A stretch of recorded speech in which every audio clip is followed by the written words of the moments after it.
Welcome to another video in the TimCo Retail Manager series. This series is real-world practice for the topics you've mostly learned in tutorials. Our goal is to simulate working in a project similar to what you'd see in the real world at your job.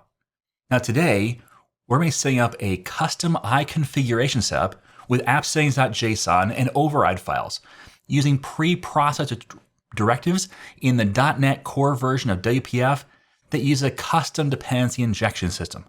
But that's not all. We will also be going into configuring our getignore file to handle the new settings files. That's a lot to cover, so we gotta get started soon. Now, if you come across something in this video that is confusing, or if you're newer to C# and everything seems confusing, I encourage you to check out my content at iamtimcorey.com, where I have a whole site dedicated to focused, real-world ready training that is designed to get you confident in your C# skills faster. The coolest part is that the proceeds from every sale help fund the free content I provide. In fact, there are a lot of cool new resources coming very soon that are a direct result of people purchasing my content. So not only do you get prepared for the real world, you also help others as well. Another way you can help others is by making suggestions on what topics you want to see covered. The more people vote for a topic, the more likely it is that I'll cover it. So please leave a comment below this or any video to let me know what you'd like to see me cover in the future. Okay, like I said before, we've got a lot of stuff to cover in this video, so let's dive right into Visual Studio. Now I threw a lot of jargon at you all up front because I wanted to get you to know this is a lot we're gonna cover, but at the same time, don't get overwhelmed. This is actually, I won't say simple because that's the wrong word, and that's putting down what we're going to do as not complex. It is complex, but it is something we can make simpler. It sounds worse than it is. So really the foundation what we're going to do today is in this TRM desktop UI, we still have app.config. This is the old .NET framework version that we're still using for two values, API and tax rate. The rest of this stuff, we're not using. So this really needs to go because this is an artifact of .NET Framework. We've moved to .NET Core. Now remember, we originally built it in .NET Framework in order to simulate that real world environment of you got an older framework project, we want to move over to .NET Core. We did that, but there's still some artifacts here and there in our application. It still works. We got it to work. We got it to work with the old app.config, but we want to move over to the newer appsettings.json file so we can do things like transformation and then put those transformations in place so we can have a development environment and a production environment. So we're going to do most of that stuff in this video. So we're not going to start with deleting this. Don't delete this until the very end after you know it all works. Otherwise, you forget what things you have to add, or if you want to, wait to do something, you have to roll everything back. It's just a pain. So what we're going to do is we're going to first start by adding our app.config file. So let's right click on our project and say add new item. And .NET Core versions of WPF and WinForms don't come with appsettings.json or the setup for them by default. But all the stuff's there in the background. So let's search for a JSON file. I'm just going to name this appsettings.json. And then I'm going to add two more. I'm going to add a new item. And again, we're going to call it JSON file. So JSON, we're going to call it appsettings.development.json. And one more, another JSON file. And we're going to say this one is appsettings.production.json. And now we have our three JSON files. Now, you may notice that unlike in a web project, these three are not collapsed onto the same one. We go up here to the API, which is a .NET Core we have appsettings.json. Underneath, we have appsettings.development.json. Notice it kind of collapsed that.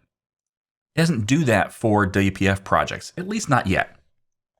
But no worries, that at least allows us to see all three and know that all three are present. Now what we're going to do is, the one thing that I don't want to have happen is I don't want the development.json to be added to my source control. I do want appsettings.json to be added to source control and appsettings.production.json, just not my appsettings.development.json. But there is an issue here, and it's one we need to talk through a little bit because I want to make sure that it's clear what's going on. So for each of these files, what we're going to do is we're going to say, go to properties and say copy if newer to the output directory. So again, copy if newer, and one last time, copy if newer. So each of these will copy the output directory, which is important because otherwise they won't be in the output directory for the exe file to access. But the problem is that now if we look at the desktop UI, notice there's this item group that has 3 entries in here. It says, hey, this appsettings.development.json, copy that to the output directory and preserve the newest one. Which that's what you want. The problem though is that if we don't commit this file to source control, then it won't have this file in order to copy it. So we have to commit this file, but at the same time, I don't want this file to be updated every time I make changes, because this is the development version, only for use on the developer's machine.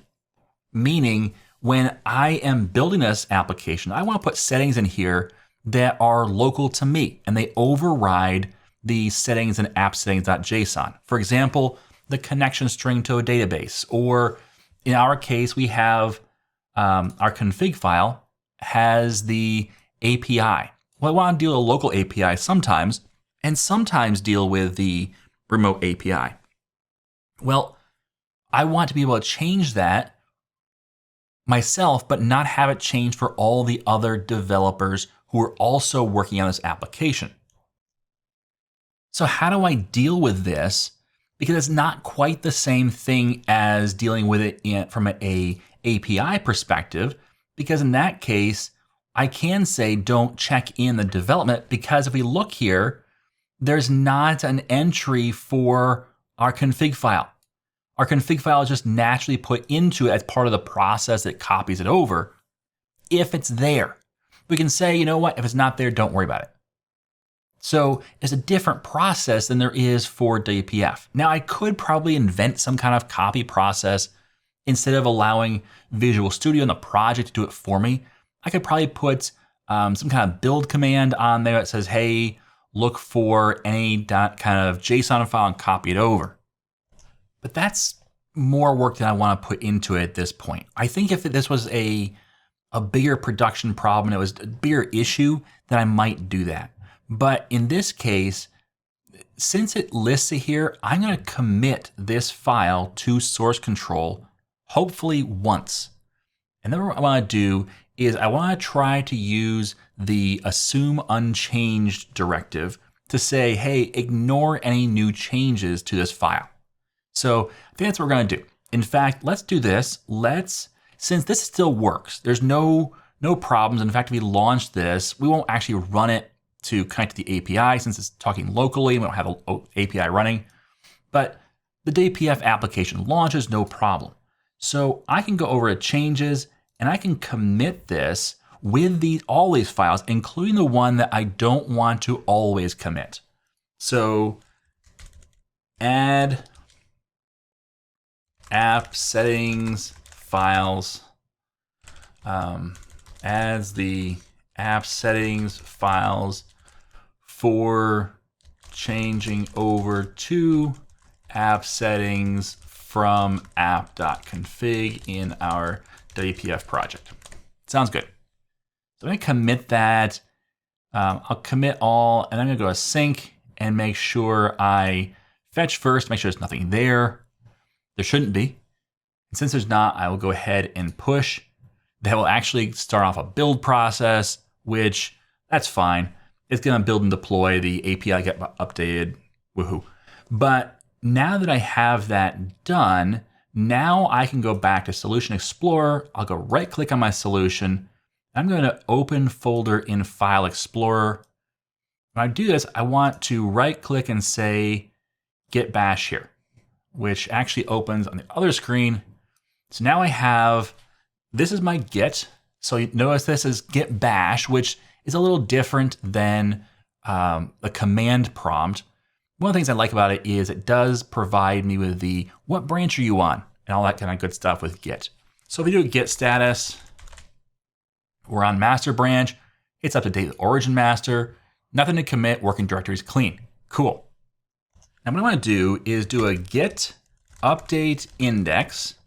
I want to say assume, if I spell it right, unchanged. And the path is going to be, right now I'm in the TimCo Retail Manager, which is our solution level. So we gotta go one level in, which is our TRM desktop UI. So TRM desktop UI / and then it's appsettings.development.json. That's the file I want to assume unchanged from now on. And it says, okay, cool. That should be it. Now, let's just test this. If we go to incoming, let's go to changes. We see there's nothing in our changes directory. If I come over here to my appsettings.json, let's put in a section for, well, maybe not a section. We have right off the root of our app.config, we have API and tax rate. So let's just say API, and we'll leave it blank for now, and tax rate, like so. And now we have those mirrored settings in here. So tax rate, let's just copy it over. So we have an app settings, tax rate, and then our API for right now in our app.config, we will leave it at the local host for now. Okay, so we save that. Notice if you can see it, the red check mark is there. We notice we have on our changes now, appsettings.json. Let's do the same thing, copy the whole thing, and go into development and paste that in. You go to Team Explorer, it does not say there's any changes for this file. I saved it. Let's just prove it by closing it. Let's actually close all tabs. So it doesn't show it here, even though actually it showed a red check mark for a minute. There's changes there, but it's not being tracked. It's being ignored. Now that's good, but it only works locally. So everyone on the team is going to have to do this. It's not ideal, but at the same time, what this allows us to do is have our local settings overriding our main settings, and then we can each have our own local settings. Now, if you want to undo that, all you need to do is do that same command, only in front of the assume unchanged, say no -assume unchanged. That would undo that process, and it would no longer assume that the appsettings.development.js is unchanged. It would actually track it, and it would notice any changes that happen to it. So we're going to leave that on, though. We're going to leave the assume unchanged on. And now we're not tracking any changes to development. So we have a version on the server. It's just blank. And that way the exe will still build. We won't have a problem. But this way we can change our settings for development and it will not affect the server. Okay, so let's close those out and let's talk about how to actually make this work. You see, we can't just read from appsettings.json. Normally, if we are in a web project like up here, Well, we can come in here and we can just say, I think we might even have a copy of this or a sample of this. Maybe in here where we talk to, it's not that one. Well, it's in here somewhere. I'm fairly certain. Maybe it's not, man. I'm losing my memory. In any event, oh, there we go. So look for this. There we go. So we just say ask the configuration, then say config.getValue. So up here for dependency injection, we say, hey, give us the IConfiguration. We got it, we use it, and then down here, we use that to access the information in dependency injection for the configuration to then talk to the secrets to get the security key for this token. So that's what we can do if it's already in dependency injection and if we're using a .NET Core project, but we're not. Instead, we're using the .NET Core desktop project, WPF, which doesn't have any of those things. So we have to do it manually. So let's start by adding 2 NuGet packages. Right click and go to Manage NuGet Packages. Go to Browse. We can say Microsoft.extensions.configuration. Let's see if this will find the ones I want. Found one of them. Oh, both of them. Okay, great. First one, sorry, let's unpin this. There we go. A little better. First one is binder. So you want Microsoft.extensions.configuration.binder. The latest version is 3.1.9. Let's grab that and say I accept. Once that installs, grab the Microsoft.extensions.configuration.json and install that as well. Now, that's going to install the things we need to talk to our configuration. Now let's go back to our Solution Explorer. Let's shrink this down a little bit so we get more space on the left.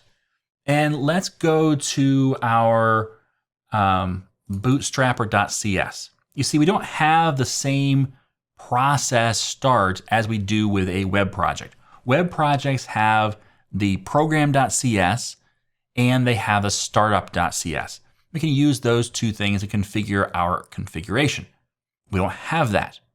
But we do have this section in here where we're setting up, in this configure, we're setting up our container. That's our dependency injection system. We're going to want to put something in the dependency injection for configuration. Let's right above this say private IConfiguration. And notice that I have a couple of different options here. Because AutoMapper has a configuration, and so does Microsoft.extensions.configuration. If we add both using statements here or the wrong using statement, this will be a problem. So make sure that this one is added. Now, I can just hit Tab here, and that's going to add that using statement at the top. So you'll see a using statement up here for Microsoft.extensions.configuration. So there's our added using statement. If yours says something else, then you make sure you get rid of it and use this one. So private IConfiguration, add configuration. Yes, I spelled it right. Okay. Wasn't sure if I spelled it right. Didn't look right. So add configuration here. Let's start off with an IConfiguration builder called builder equals new configuration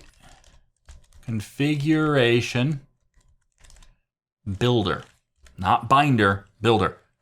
There's a lot of things that are really close here in wording. If you get them wrong, you're gonna have problems. So if you have problems, look very, very closely at your naming. It might be a little bit off. Configuration binder blends in really well with configuration builder, but they're different. Notice I did not put a semicolon at the end of this. I'm gonna continue this call by saying set base path as directory Notice it's going to add a using statement for system.io. Directory.get current directory. So it's going to say, hey, wherever you're at right now, wherever the exe is running right now, that's the directory you want to set as the base path to find our configuration files. Notice again, no semicolon. Go to the next line where I say add JSON file. And the JSON file I want to add is appsettings.json. And let's put our semicolon there. So this is going to create a new builder object, which is an IConfiguration builder. This is what our program.cs does for us automatically in our API. I want to show you that real quick. Now, if you have more questions about appsettings.json files, I do have a whole course on it where I go in depth into a lot of this stuff. But in program.cs, we have the create default builder. And if you mouse over that, notice all the stuff it does, including load host IConfiguration from, and then 1, 2, 3, 4, 5, 6 different places. So it's actually 7 because it does appsettings.host environment. So it's doing a lot of setup for us automatically in that one method. Well, we don't have that, so we have to do it ourselves. So that's what we're doing. We're doing it manually, what is done for us in ASP.NET Core. So we're going to start off with just having our appsettings.json file added to our configuration. Now, the first file added is the last file checked. What I mean by that is there's a hierarchy. If it finds a setting, let's just say we add after this the appsettings.development.json. Well, since appsettings.development.json is added later, it'll be checked first. And if it finds a setting there, it will take that setting value. If it doesn't find a setting there, it will check appsettings.json and use that value. So since we're adding this first, it's the last place we're going to check. Just know that order. Now, we want to add our appsettings.development.json or our appsettings.production.json. But how do we do that? Normally, if you're in, I want to refer back to this, to our program.cs. Normally what happens is it checks the iHost environment hostname. So it checks to see if you are in development mode based upon a setting. But we don't have that setting. So how are we going to check to see if we're in production or development?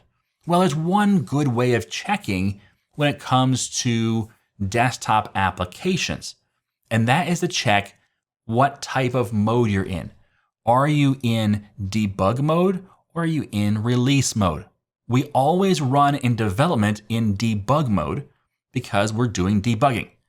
But in production, you always want to run release mode because it is the most efficient. Therefore, we can check for that.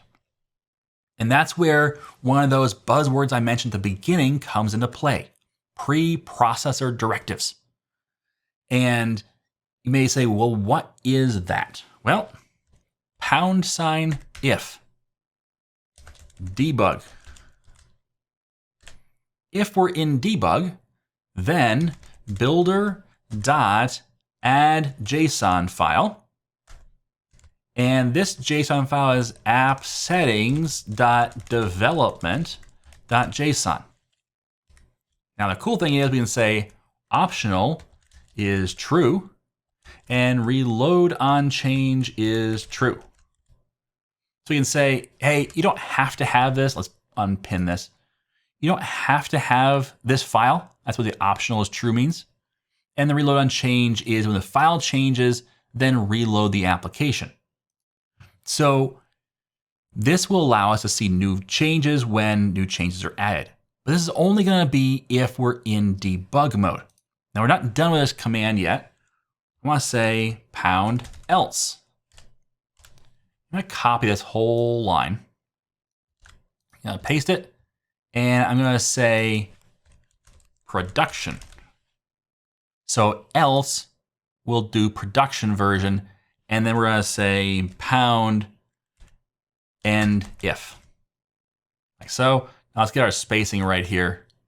Notice this is grayed out. Why is that? Because it actually is reading our setting right now. Watch if I change this to release. Now this is grayed out and this is in color because we're not in debug mode anymore, we're in release mode. So it knows that and it's going to run just this line while we're in debug mode. So I'm back in debug mode, I want to stay there, and that will only put the appsettings.development.json in use right now. Now, since we are building this manually, this right now, appsettings.json, and then the version that we're in, so either development or production, those are the only two places we're going to check for our configuration. Now, when it comes to ASP.NET Core projects, they have multiple. They have the command line arguments and environment variables. They have secrets.json. They have the different appsettings.json. There's a lot of different places they look. We're not going to worry about that. But if you wanted to, you could keep adding to this builder other locations. And remember, the last one in is the first one checked. So that order is important. But finally, we're going to say return builder.build. And what this will do is it will build our configuration. And we're going to return that as an IConfiguration object. So this is going to build out our configuration. It's going to return it, which means it can talk to now our appsettings.json file, our appsettings.either development or production.json. So now down here under configure, what we can do is we can look at this container and say underscore container dot register instance type of IConfiguration. And then let's call it IConfiguration. And finally, add configuration. What this will do is it will register this specific instance into our dependency injection. We ask for an IConfiguration, we'll get back this. So now we'll have access to IConfiguration in our application. Cool, let's see this in use because so far we've just done a lot of setup work. So let's find somewhere that we're looking for tax rate. I believe it's not under helpers. What we can do is let's go to our sales view. It might be in here. Let's do Control F. Instead of entire solution, we'll say current project and look for tax rate. Okay, calculate tax, which we're getting the config helper get tax rate. Instead, what I want to do, that's on line, I'll just put a breakpoint there, 172. Up here, I'm going to ask for, and I'm already scrolling off the side. Wow, asking for a lot of stuff in this. I'm asking for IConfig helper here, which IConfig helper, let's do a Control F12 here to go to the actual config helper. Aha, config helper is where we get the tax rate. And we check to see if it's valid and say it's decimal and all that. We can get rid of all this because we can instead ask for, let's just do it right here, IConfiguration. Remember again to use the Microsoft.extensions.configuration, not automapper.configuration. So IConfiguration, we'll call it config, control dot to create and assign a field underscore config. And we can get rid of this IConfiguration helper line. Then come down here to line 170 some, 75 now. And instead of config helper, get tax rate divided by 100, we can do is we can ask for instead, let's clear that out, and we'll say underscore config dot get value of type decimal, and our value is going to be tax rate. Like so. So we're going to get the tax rate right here in the config. So config.getValue of type decimal, which means we don't need that config helper thing that we had before that did all that work that we don't need, because we just asked for it as a type decimal. And since it's in right here as 8.75, it's in quotes. We don't have to put it in quotes actually. Now it's a decimal. Okay, we'll ask for the decimal since it is a number, since it'll fit in a decimal. Good to go. We'll give that a shot. We'll make sure that works by taking this calculation right here, and we'll put it somewhere else just to verify that in fact it does work. This is a shortcut to doing unit testing, which by the way, people have asked before, and I appreciate you asking about unit testing. Yes, we're going to put unit testing in this project. It might be phase 3, but I do want to get unit testing in place. I did not want to do unit testing up front. And the reason why, because it'd be nice if we did test-driven development or something more proactive like that, but this is a real-world simulator. And one of the things that I often get asked questions about is, well, Tim, I work in an environment that has 0 unit tests. What do I do?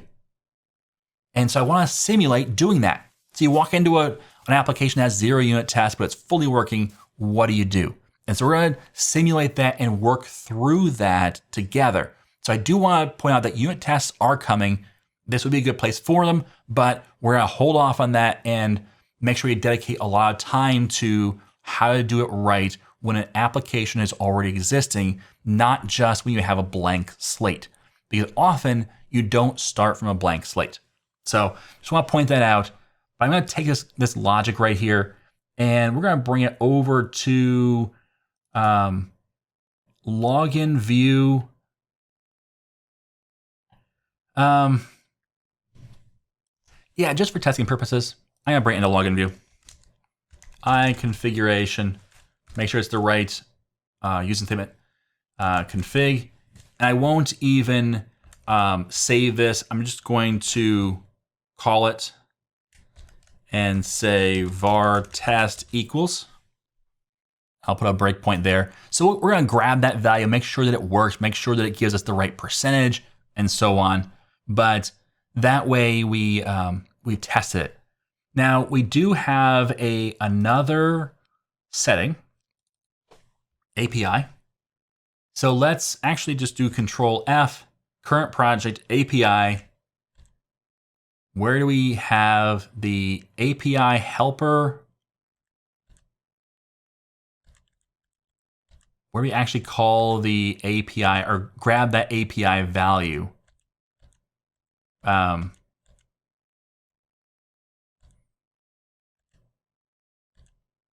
right, it's in here somewhere. Of course it's not. We're gonna find it in just a minute. Sorry. But what we'll do is let's find, was that helper? That's not the helper I want. Where's tax rate again? Not there. Not there. Config get value, that's the one I just did.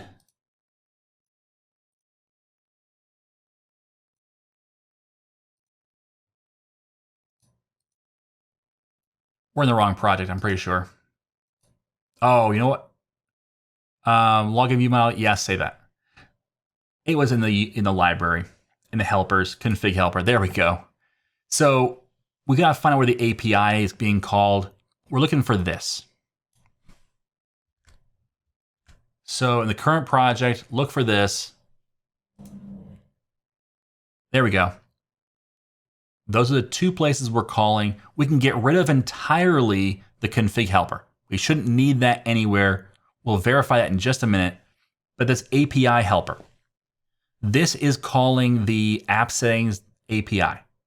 So we need to make sure that this is using dependency injection, which I believe it is, because it's doing the I logged in user model. So Let's just verify this is in fact in Bootstrapper. So API helper. There we go. So it's being called through dependency injection. So we can just ask for an IConfiguration control dot.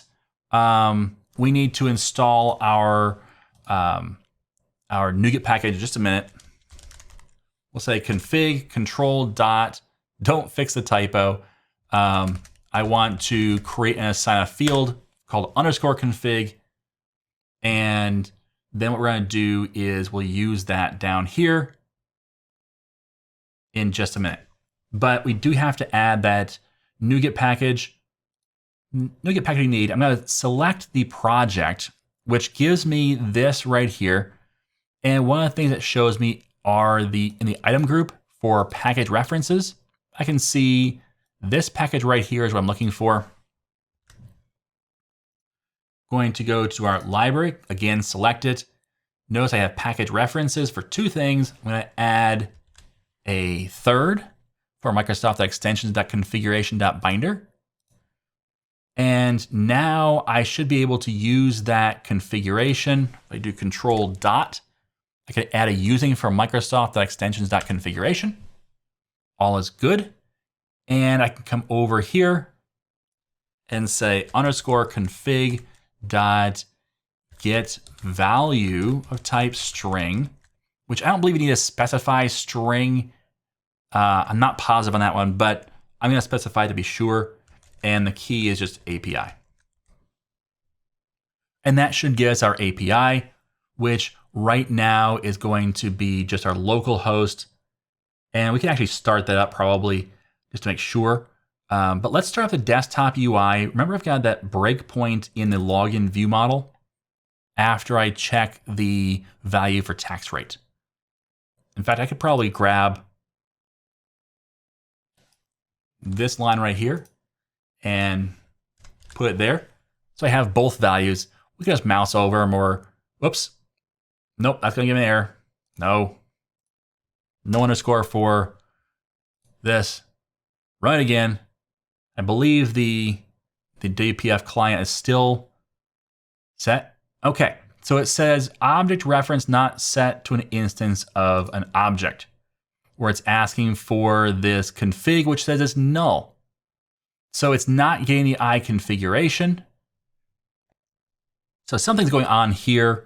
Let's first do this. This is where debugging comes into play. Let's comment out.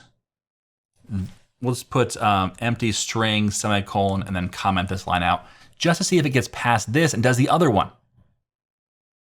It should. And it says invalid. Okay. Yes. I have a real URL in here.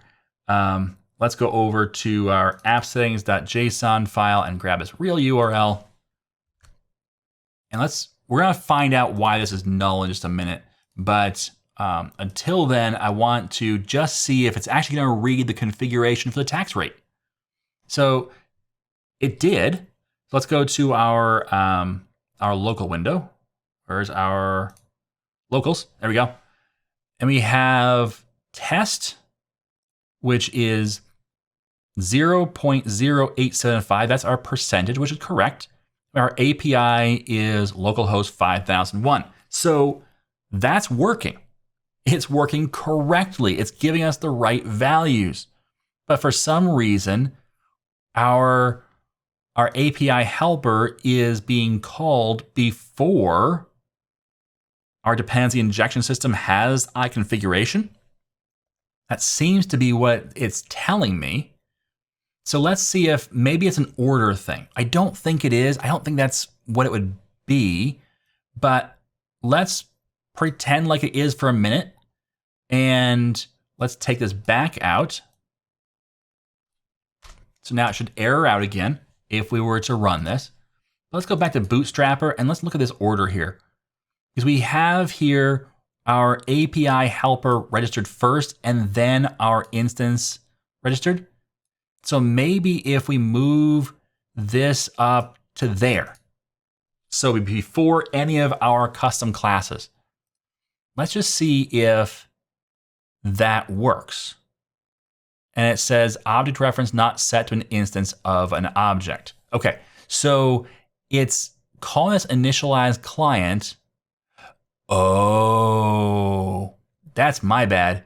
That had nothing to do with Bootstrapper. Interesting idea. It should not have changed anything. It wouldn't have changed anything, but we can put it back. It's fine. The issue is that I'm calling this initialized client, which is right here, which is asking for the underscore config, which doesn't get set until down here after initialized client is called. That is the wrong order. Initialized client should come after we have set up our information about who's logged in and the configuration information. Therefore, we need it set up in that order. So now that the order is correct, let's run it again.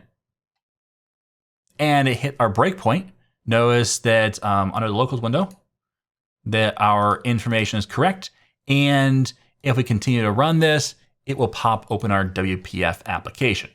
Now, let's take this breakpoint off, take these two values out, take this IConfiguration off. That was just for testing purposes.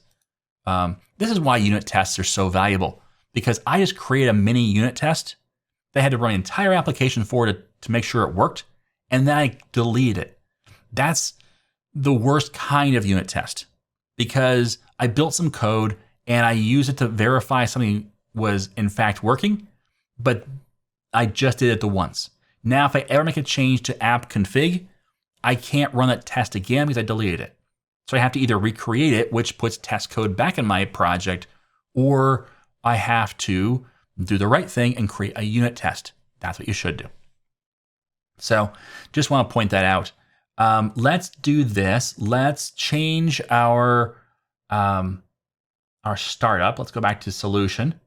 And let's launch this and say set startup projects and multiple startup projects. Let's start the API first. We'll start without debugging, and then we'll start our desktop UI with debugging. And we'll hit OK. Let's run this thing. Make sure that in fact launches. And our API is launched on our screen, but we have our login form. Let's log in. Make sure we can log in. Hey, we can. So we've logged in, it's talked to our API. It sees we have two things in stock locally. There's different things on the API on Azure, but this is what we got locally. And it appears as though things are working.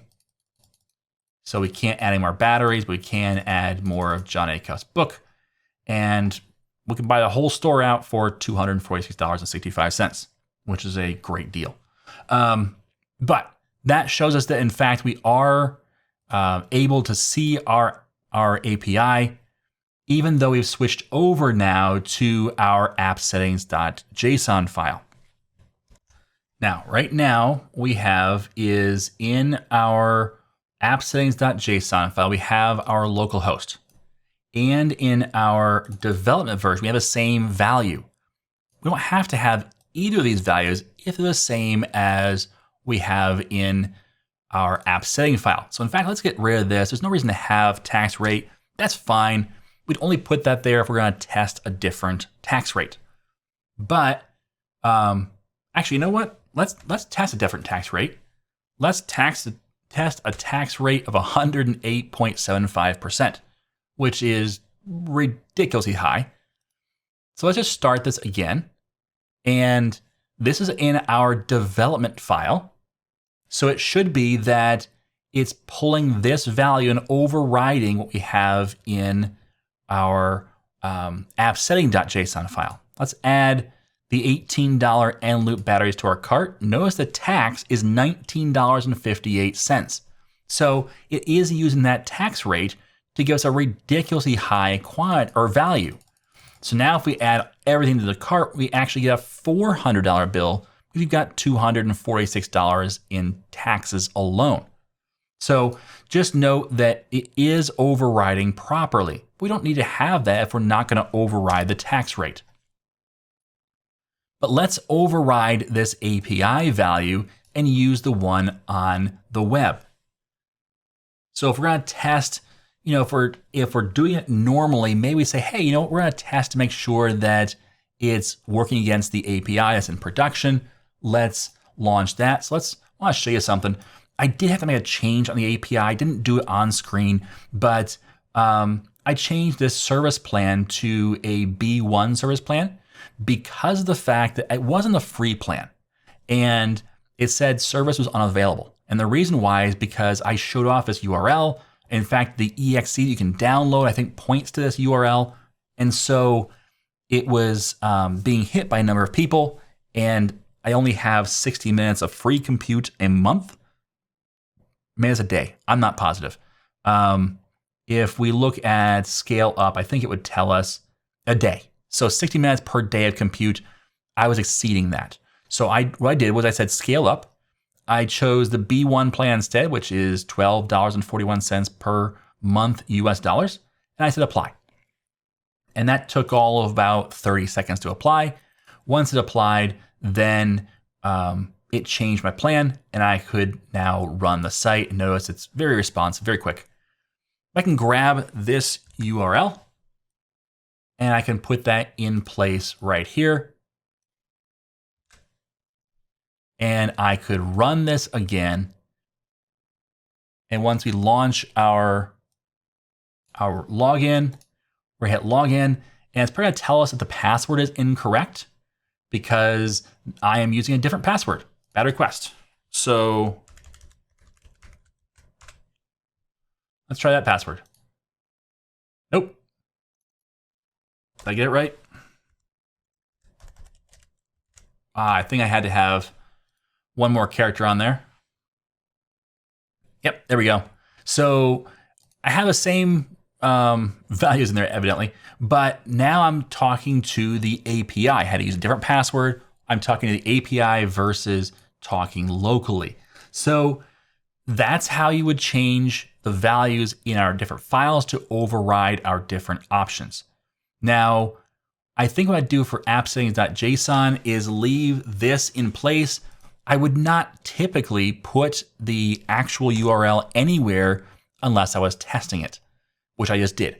I just tested it, but I wouldn't do it normally. So I wouldn't be putting that in there and saving it there.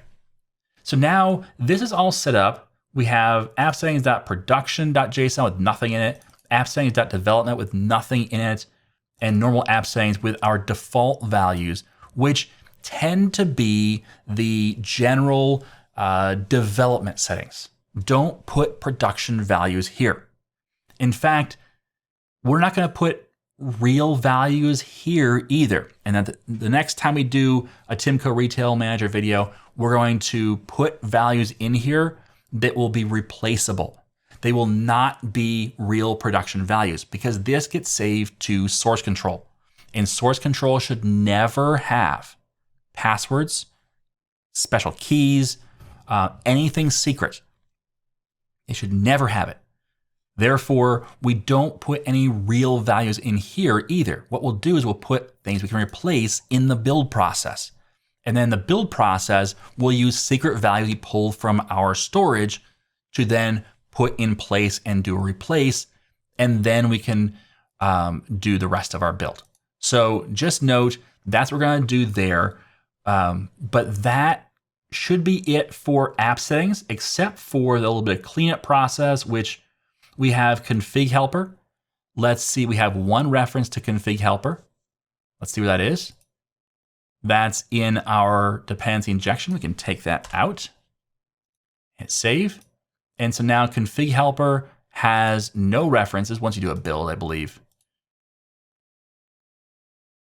It should update that. It may wait to update this until after we close it out and reopen it. 0 references. Okay, so we have no more references to config helper. Therefore, we can get rid of config helper and IConfig helper, which means this entire folder can go away. Now, we have API helper, which API helper has 2 references. Let's find out where they are. First of all, we have our that's the constructor. Yes, the constructor references API helper, of course. But then we also have the add singleton here. We can get rid of that. And let's also make sure there's no references to API helper. Actually, there's more than one reference. So we have in our library, in our production endpoints, we're asking for it. We're asking for this in a lot of places. So we need to change over how we deal with this, because we're not, we should not be taking this helper out. Oops, we gotta get rid of this here. The API helper still needs to be in place. So we need to add that back. I believe it's a singleton.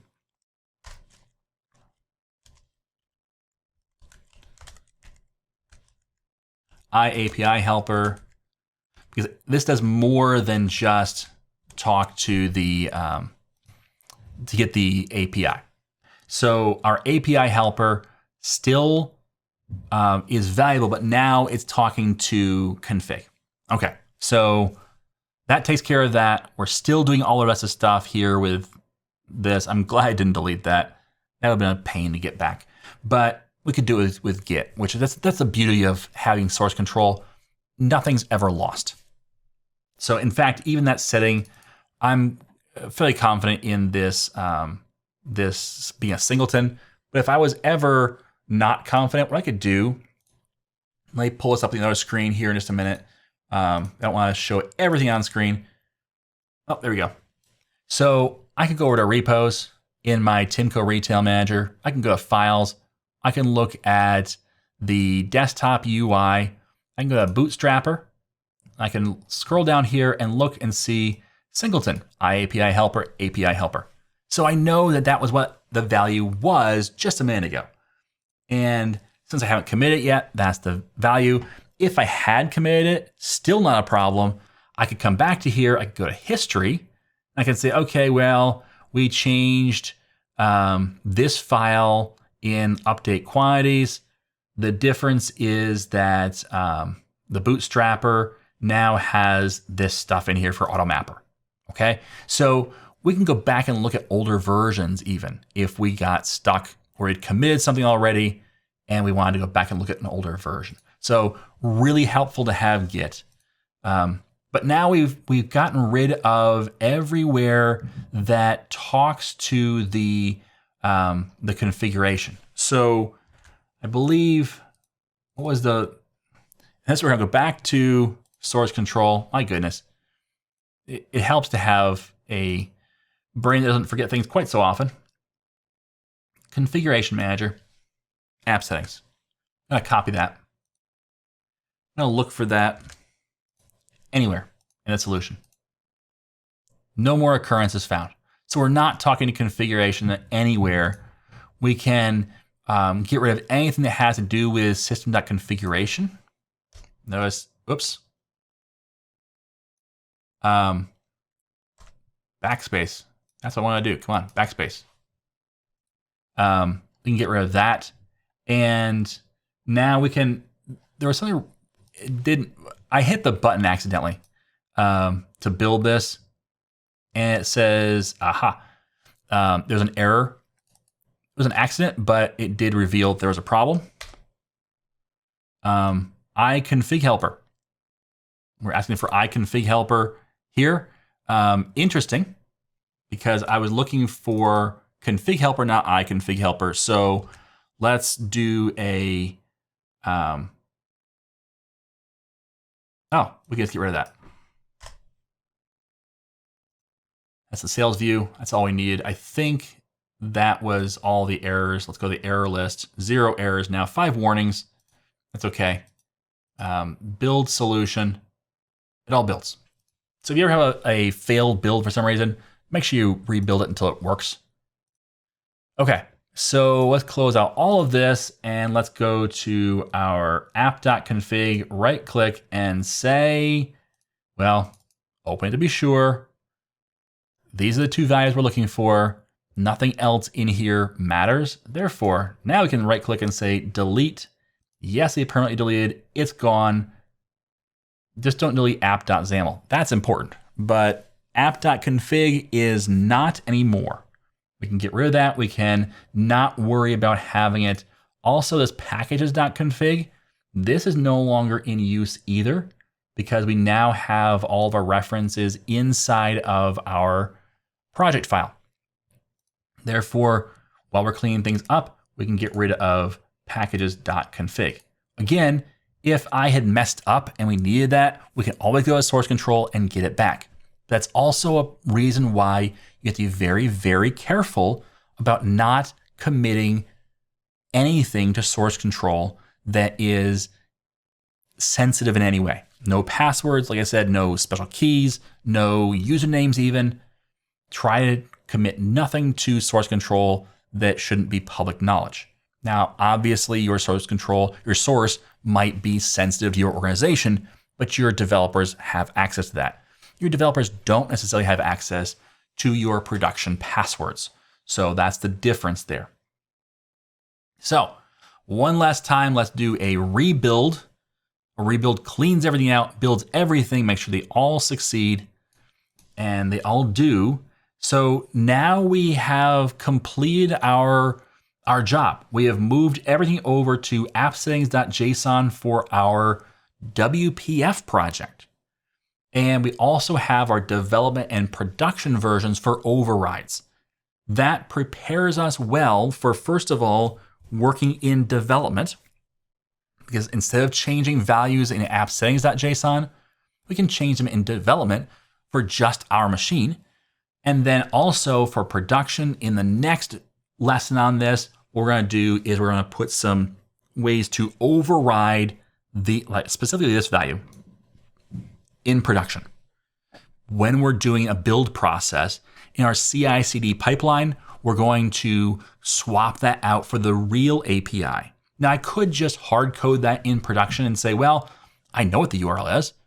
Yeah, cool, but the reality is that's not what you're always going to do. You might have things like connection strings. You might have login and passwords or something like that you put in your appsettings.json file. Well, I'm going to show you how to make sure that you use a token, replace it during the build process with something that is stored secretly in your build server. Just don't forget that you cannot prevent the end user from seeing these settings. Now we do a build for our exe file that has everything self-contained. So it's going to have everything self-contained. We do have the option of saying everything but our appsettings.json file or appsettings.json file and appsettings.production.json. We could do that, but we'll do a self-contained. I don't think we'll exclude the app settings files as long as it works just fine. But even though they're in the exe, the user still has access to them. So just don't forget that. That's why we're using an API, because we don't want anything sensitive in this app settings file because the user will see it. Now, if the user has permission to see it anyway, that's not a huge deal. But just note that's the kind of the issue with desktop applications you need to work through is how do you secure access to things like databases. Otherwise, the user sees the connection string information to your database. You might say, hey, I could encrypt my connection string, but the user owns the decryption key. Therefore, they still have access to your connection string.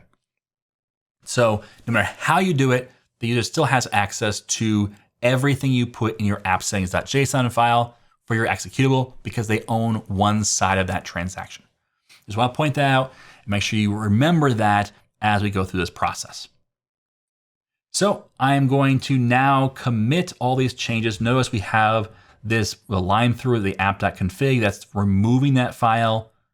And we have appsettings.json, but we do not have appsettings.developer.json. I am making changes to .production, so it's not there, but that is being tracked. So with all of that, all these changes being made, Make sure that we give it a good commit message. So enable app settings in WPF.